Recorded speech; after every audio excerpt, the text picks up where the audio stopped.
We told you earlier about Bruce Willis stepping away from acting because he is battling aphasia. That's a condition that affects a person's ability to communicate. And joining us live right now is Dr. Wazni with Dignity Health St. Mary in Long Beach.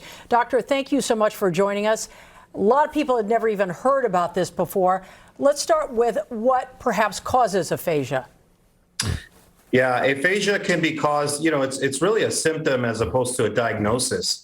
And aphasia can be caused by many different things, most commonly stroke. But also there are other conditions like infection, inflammatory conditions, brain tumors, head injuries, and neurodegenerative diseases like dementia. Is it typically age-related? Can you describe some of the symptoms for us? Yeah, so it's age-related. It really depends on the underlying cause. So if it's something like dementia, yeah, I mean, obviously as we get older, we can develop aphasia, but it depends on the underlying condition. You mentioned earlier there are actually two types of aphasia. Can you explain it for us? Yeah, so aphasia is a medical term to describe somebody who loses the ability to communicate either by written or spoken words. Typically, we describe a term called expressive aphasia. That's when somebody really can't express themselves. So they know what they want to say, but they can't get the words out. They may say one or two sentences out of the whole, one or two words out of the entire sentence. And the other term is called the receptive aphasia. And that's when they can speak words and even hear words, but they really don't understand them, almost as if you're speaking a different language.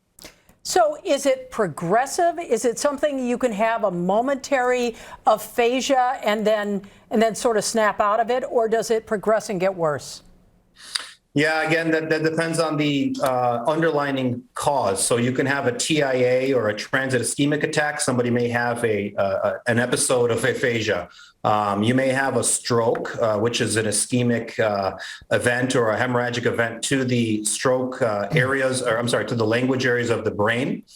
Typically, when that happens, we have a recovery period. We can do some speech therapy, and it'll get better. If we have maybe a brain tumor, once we treat that brain tumor, the aphasia might get better. And then we move on to some of the neurocognitive disorders like dementia, which, progressively get worse.